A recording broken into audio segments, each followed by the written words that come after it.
ಓಂ ಶ್ರೀ ಗುರು ಬಸವಲಿಂಗಾಯ ನಮಃ. ಈ ದಿನ ಅಂಬಿಗರ ಚೌಡಯ್ಯನವರ ಒಂದು ವಚನವನ್ನು ನಾವು ನೋಡೋಣ. ಅರಳಿಯ ಮರ ವಿಷ್ಣುಕಾಂತಿ ಬನ್ನಿ ಮುತ್ತಲ ತುಳಸಿ ಹರಿ ಹರಿ ಎಂದು ಹೊಡೆಹೊಮ್ಮಿವಿರಿ. ಅರಳಿಯ ಮರ ವಿಷ್ಣುಕಾಂತಿ ಬನ್ನಿ ಮುತ್ತಲ ತುಳಸಿ ಹರಿ ಹರಿ ಎಂದು ಹೊಡೆಹೊಮ್ಮುವಿರಿ. ಎಲ್ಲಿಬೋ ಎಲ್ಲಿಬೋ ಎಲ್ಲಿಬೋ ಎಲ್ಲಿಬೋ ನಿಮ್ಮ ಹೊಡೆವಡುವ ದೈವಗಳೆಲ್ಲ ಗಿಡಮರವಾಗಿ ಹೋದವಲ್ಲ. ನಿಮ್ಮ ಹೊಡೆವಡುವ ದೈವಗಳೆಲ್ಲ ಗಿಡಮರವಾಗಿ ಹೋದವಲ್ಲ.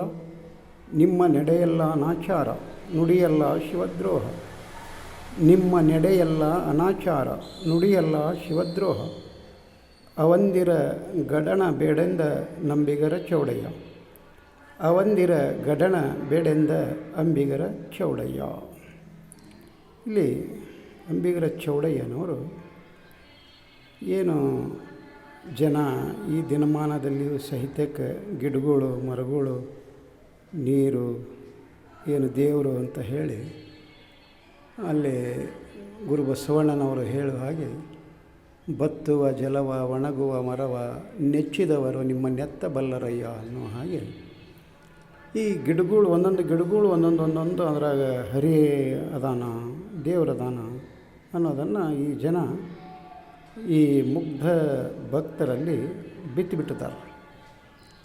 ಅದಕ್ಕೆ ಇಲ್ಲಿ ಅಂಬಿಗರ ಚೌಡಯ್ಯನವರು ಏನು ಹೇಳ್ತಾ ಇದ್ದಾರೆ ಅಂದರೆ, ಅರಳಿಯ ಮರ ವಿಷ್ಣುಕಾಂತಿ ಬನ್ನಿ ಮುತ್ತಲ ತುಳಸಿ. ಏನು ಒಂದು ಅರಳಿ ಮರ ದೇವರು ಅಂತ ಹೇಳಿ ಅರಳಿ ಮರ ಸುತ್ತ ಕಸ್ತಾರ. ಮತ್ತು ವಿಷ್ಣುಕಾಂತಿ ಅದರಲ್ಲಿ ವಿಷ್ಣು ಅದಾನ. ಬನ್ನಿ ಮರ ಅದರಲ್ಲಿ ದೇವರದಾನ, ದೇವತೆ ಅದಾಳ. ಮತ್ತು ಮುತ್ತಲ ತುಳಸಿ ಒಳಗೂ ದೇವರದಾನ. ಅಲ್ಲಿ ತುಳಸಿ ಏನಿದೆಯಲ್ಲ ಅದು ಒಂದು ಆಯುರ್ವೇದಿಕ ಒಂದು ಆರೋಗ್ಯಕ್ಕೆ ಹಿತಕರವಾದಂಥ ಪ್ರಕೃತಿ ನಮಗಾಗಿ ಕೊಡಮಾಡಿದಂಥ ಒಂದು ಸಂಪನ್ಮೂಲ ಅದು. ಅದನ್ನು ಇವ್ರು ಏನು ಮಾಡಿಬಿಡ್ತಾರೆ ಅಂದ್ರೆ, ಪೂಜೆ ಮಾಡೋಕ್ಕೆ ಆ ತುಳಸಿ ಲಗ್ನ ಮಾಡೋಕ್ಕೆ ಚಾಲೂ ಮಾಡಿಬಿಟ್ರು. ಅದು ವರ್ಷವೂ ತುಳಸಿ ಲಗ್ನ ಮಾಡೋದ ಎಲ್ಲರ ಜೀವನದಾಗ ಒಂದೇ ಸಲ ಮದುವೆ ಆದರೆ ತುಳಸಿ ಗಿಡಕ್ಕೆ ಮಾತ್ರ ವರ್ಷ ಮದುವೆ. ಹಾಗೆ ಅದಕ್ಕೇನು ಹೇಳ್ತಾರೋ ಹರಿ ಹರಿ ಎಂದು ಹೊಡೆಹೊಮ್ಮುವಿರಿ.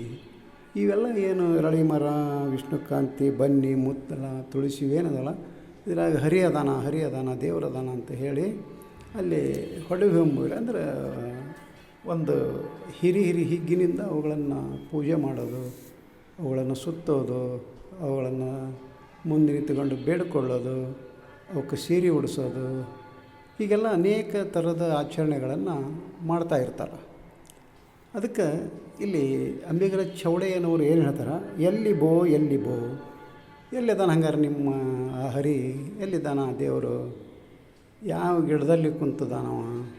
ಹಾಗಾದರೆ ನಿಮ್ಮ ಹೊಡೆವಾಡುವ ದೈವಗಳ ಗಿಡ ಮರವಾಗಿ ಹೋದವಲ್ಲ. ಹಾಗಾದರೆ ನಿಮ್ಮನ್ನು ಒಂದು ರಕ್ಷಣೆ ಮಾಡುವಂಥ, ನಿಮ್ಮನ್ನು ಸಲಹುವಂಥ, ನಿಮ್ಮನ್ನು ಕಾಪಾಡುವಂಥ ಆ ದೇವರುಗಳೆಲ್ಲ ಗಿಡ ಮರ ಆಗಿ ಹೋಗಿಬಿಟ್ವಲ್ಲ ಅಂತ ಹೇಳಿ ಅವರು ಹೇಳ್ತಾರೆ.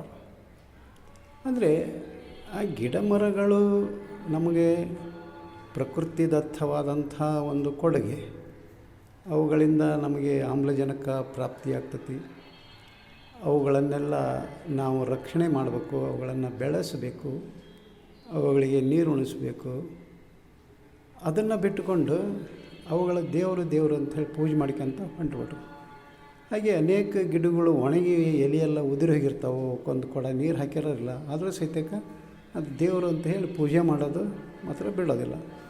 ಅದಕ್ಕೆ ನಿಮ್ಮನ್ನು ಕಾಪಾಡುವಂಥ ದೇವರು ಗಿಡ ಮರ ಆಗಿ ಹೋಗಿಬಿಟ್ನಲ್ಲ ಅಂತ ಹೇಳಿ ಇಲ್ಲಿ ಅಂಬಿಗರ ಚೌಡಯ್ಯನವರು ಹೇಳ್ತಾ ಇದ್ದಾರೆ. ಹಾಗೆ ಮುಂದೇನು ಹೇಳ್ತಾರೆ, ನಿಮ್ಮ ನಡೆಯೆಲ್ಲ ಅನಾಚಾರ ನುಡಿಯಲ್ಲ ಶಿವದ್ರೋಹ. ನೀವು ಮಾಡೋದೆಲ್ಲ ಅದು ಅನಾಚಾರ. ಪ್ರಕೃತಿಯನ್ನು ರಕ್ಷಣೆ ಮಾಡಬೇಕು, ಬೆಳೆಸಬೇಕು, ಉಳಿಸ್ಬೇಕೇ ಹೊರತು ಅದನ್ನು ಪೂಜೆ ಮಾಡೋದಲ್ಲ.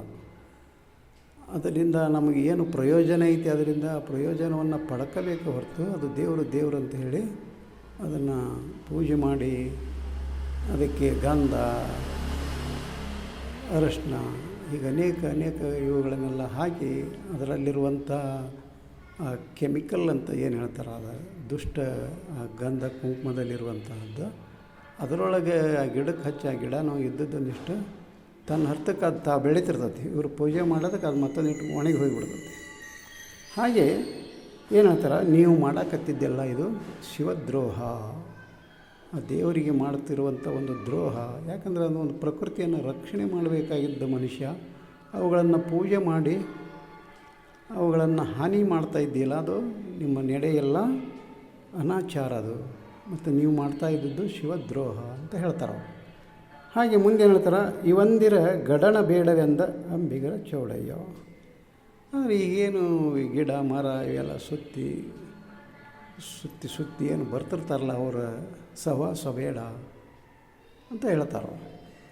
ಹಾಗಾದರೆ ಇಲ್ಲಿ ಯಾರು ದೇವರು ಅನ್ನೋದನ್ನು ಇಲ್ಲಿ ಶರಣರು ಹೇಳ್ತಿದ್ದಾರೆ ಅಂದರೆ, ಆ ಸೃಷ್ಟಿಕರ್ತ ಪರಮಾತ್ಮ ಏನಿದೆ ಅಲ್ಲ, ಈ ಪಂಚಭೂತಗಳನ್ನು ನಮಗಾಗಿ ಕೊಟ್ಟು ಗಾಳಿ, ನೀರು, ಬೆಳಕು, ಭೂಮಿ ಇವುಗಳೆಲ್ಲ ನಮಗೆ ಕೊಟ್ಟು ಅವುಗಳನ್ನು ನೀವು ಉಪಯೋಗಿಸಿಕೊಂಡು ಅವುಗಳನ್ನು ಬಳಸಿಕೊಂಡು ನೀವು ಒಂದು ಬದುಕನ್ನು ಸಾಗಿಸ್ರಿ ಅಂತ ಹೇಳಿ ಅವುಗಳಿಗೆ ನಾವು ಹಾನಿ ಮಾಡಿ ಅವುಗಳನ್ನು ಕೆಡಿಸಿ ನಾವು ಅವು ಮತ್ತು ದೇವರು ಅಂಥೇಳಿ ಸಾಮಾನ್ಯವಾಗಿ ಒಂದು ಹೊಳೆಯಲ್ಲಿ ನೋಡಬೇಕು. ಆ ಹೊಳೆ ತನ್ನ ಹರ್ತಕ್ಕೆ ತಾನು ಹರಿತಾ ಇರ್ತತಿ, ಶುದ್ಧವಾಗಿರ್ತತಿ. ಆದರೆ ಇವ್ರು ಏನು ಮಾಡ್ತಾರೆ, ಅದರ ಹೋಗಿ ಕಟಿಂಗ್ ಅಥವಾ ಚೌರ ಮಾಡಿಸ್ಕೊಂಡಂಥ ಕೂದಲುಗಳನ್ನು ಹಾಕೋದು, ಮತ್ತು ಯಾವುದಾದ್ರೂ ಪೂಜೆ ಮಾಡಿದ್ರೆ ಆ ಪೂಜೆ ತೊಗೊಂಡೋಗಿ ಅಲ್ಲಿ ಹೊಳೆಯೊಳಗೆ ಹಾಕೋದು. ಹೀಗೆ ಹೊಳೆಯ ನೀರನ್ನು ಸಹಿತಕ್ಕೆ ಮಲಿನ ಮಾಡ್ತಾರೆ ಹೊರತು ಅದನ್ನು ಶುದ್ಧ ಮಾಡುವಂಥವ್ರು ಯಾರೂ ಇಲ್ಲ. ಅದಕ್ಕೋಸ್ಕರ ಹಿಂದೆ ಒಂದು ನಾಡುನುಡಿ ಇತ್ತು, ಗಂಗಾ ಸ್ನಾನಂ ತುಂಗಾ ಪಾನಂ ಅಂತ ಹೇಳಿ. ಅಂದರೆ ಆ ಗಂಗಾ ನದಿಯಲ್ಲಿ ಸ್ನಾನ ಮಾಡಿದರೆ ಅದು ಒಂದು ತಪ್ಪಲ ಪ್ರದೇಶದಿಂದ ಹರಿದು ಬರೋದರಿಂದ ಅದರಲ್ಲಿ ಒಂದು ಆಯುರ್ವೇದಿಕ್ ಒಂದು ಗುಣ ಇದೆ, ಅದರಿಂದ ಸ್ನಾನ ಮಾಡಿದರೆ ಮೈ ಸ್ವಚ್ಛ ಆಗ್ತದೆ ಅಂತ ಇತ್ತು. ಆದರೆ ಇವತ್ತಿನ ದಿನಮಾನದಲ್ಲಿ ಎಲ್ಲ ಗಂಗಾ ನದಿ ಹರಿಯುವ ಆಜುಬಾಜು ಊರುಗಳಿನ ಮಲಿನವನ್ನು ಅದಕ್ಕೆ ಬಿಟ್ಟು ಅದನ್ನೆಲ್ಲ ಹಾಳು ಮಾಡಿಬಿಟ್ಟರು. ಮತ್ತು ಇಲ್ಲಿ ತುಂಗಾ ಪಾನಂ ಅಂತ ಹೇಳಿ, ಅದು ಒಂದು ತುಂಗಾ ನದಿ ನೀರನ್ನು ಕುಡಿದ್ರೆ ಆ ತಪ್ಪಲು ಪ್ರದೇಶದಿಂದ ಹರಿಬರುವಂಥ ನೀರನ್ನು ಕುಡಿದಾಗ ಅಲ್ಲಿ ಉತ್ತಮ ಆಗ್ತೈತೆ ಆರೋಗ್ಯ ಅನ್ನೋದನ್ನು ಹೇಳ್ತಾ ಇದ್ದಾರೆ ಹಿರಿಯರು. ಆದರೆ ಇವತ್ತು ತುಂಗಾ ನದಿ ನೀರು ಸಹಿತ ಕುಡಿಯೋಕೆ ಬರೋಂಗಿಲ್ಲ, ಆ ರೀತಿ ಅದನ್ನು ಮಲಿನ ಮಾಡಿಬಿಟ್ಟಿದ್ದಾರೆ. ಅಂಥ ಇದ್ದು ಪ್ರಕೃತಿ ನಮಗಾಗಿ ಕೊಡಮಾಡಿದಂಥ ಇವುಗಳನ್ನೆಲ್ಲ ಒಂದು ಗಾಳಿನೂ ಸಹಿತ ನಾವು ಇವತ್ತು ಮಲಿನ ಮಾಡಿದ್ದೇವೆ, ನೀರನ್ನು ಮಲಿನ ಮಾಡಿದ್ದೇವೆ, ಪರಿಸರವನ್ನು ನಾಶ ಮಾಡಿದ್ದೀವಿ. ಹೀಗೆ ಎಲ್ಲದನ್ನು ಮಾಡಿ ಮನುಷ್ಯ ತನ್ನ ಒಂದು ದುರಾಶೆಯಿಂದ ಎಲ್ಲ ಪ್ರಕೃತಿಯನ್ನು ವಿನಾಶದ ಅಂಚಿಗೆ ತೆಗೆದುಕೊಂಡು ಹೋಗಿ ನಿಲ್ಲಿಸಿಬಿಟ್ಟಿದ. ಆದರೂ ಸಹಿತ ಇಲ್ಲಿ ಮತ್ತು ಏನು ಮಾಡ್ತಾರೆ ಅವರು, ದೇವರು ಅಂತ ಹೇಳಿ ಅವುಗಳನ್ನು ಪೂಜೆ ಮಾಡೋಕ್ಕೆ ಮಾಡ್ತಾರೆ. ಅದಕ್ಕಿಲ್ಲಿ ಅಂಬಿಗರ ಚೌಡಯ್ಯನವರ ಒಂದು ಈ ವಚನದ ಒಂದು ಸದುದ್ದೇಶ ಅಂತ ಕೇಳಿದಾಗ, ಇಲ್ಲಿ ನಾವು ಪ್ರಕೃತಿಯನ್ನು ಪೂಜೆ ಮಾಡೋದು ಬೇಡ, ಅದನ್ನು ಮಲಿನ ಮಾಡದ ಹಾಗೆ ನಾವು ನೋಡಿಕೊಳ್ಬೇಕಾಗಿದ್ದು ನಮ್ಮೆಲ್ಲರ ಕರ್ತವ್ಯ. ಅದು ಪ್ರತಿಯೊಬ್ಬ ಮಾನವನ ಒಂದು ಕರ್ತವ್ಯ. ಅದು ಪ್ರತಿಯೊಬ್ಬರು ಅದನ್ನು ಮಲಿನ ಮಾಡದೆ ಅದನ್ನು ಉಳಿಸ್ಕೋಬೇಕು, ಮುಂದಿನ ಪೀಳಿಗೆಗೆ ಅದನ್ನು ಬಿಟ್ಟು ಹೋಗಬೇಕು ಅನ್ನುವ ಒಂದು ಜ್ಞಾನ ನಮಗೆ ಬರಬೇಕು ಅಂತ ಕೇಳಿದಾಗ ಮತ್ತೆ ಅಲ್ಲಿ ನಾವೇನು ಮಾಡಬೇಕು, ವಚನಗಳನ್ನು ಓದಬೇಕಾಗ್ತದೆ. ವಚನಗಳನ್ನು ಓದಿ ಪಚನ ಮಾಡಿಕೊಳ್ಬೇಕು. ಆವಾಗ ಮಾತ್ರ ಆ ಸೃಷ್ಟಿಕರ್ತ ಪರಮಾತ್ಮ ನಮಗಾಗಿ ಕೊಟ್ಟಂಥ ಪರಿಸರವನ್ನು ಹೇಗೆ ರಕ್ಷಣೆ ಮಾಡಿಕೊಳ್ಬೇಕು ಅನ್ನೋದು ಅಂಥ ಒಂದು ಜ್ಞಾನ ನಮಗೆ ಬರ್ತದೆ. ಅದಕ್ಕೋಸ್ಕರ ವಚನಗಳನ್ನು ಓದೋಣ, ಪಚನ ಮಾಡಿಕೊಳ್ಳೋಣ ಅಂತ ಹೇಳುತ್ತಾ ಈ ವಚನಕ್ಕೆ ವಿರಾಮ ಕೊಡ್ತಾ ಇದ್ದೇನೆ. ಶರಣು ಶರಣ.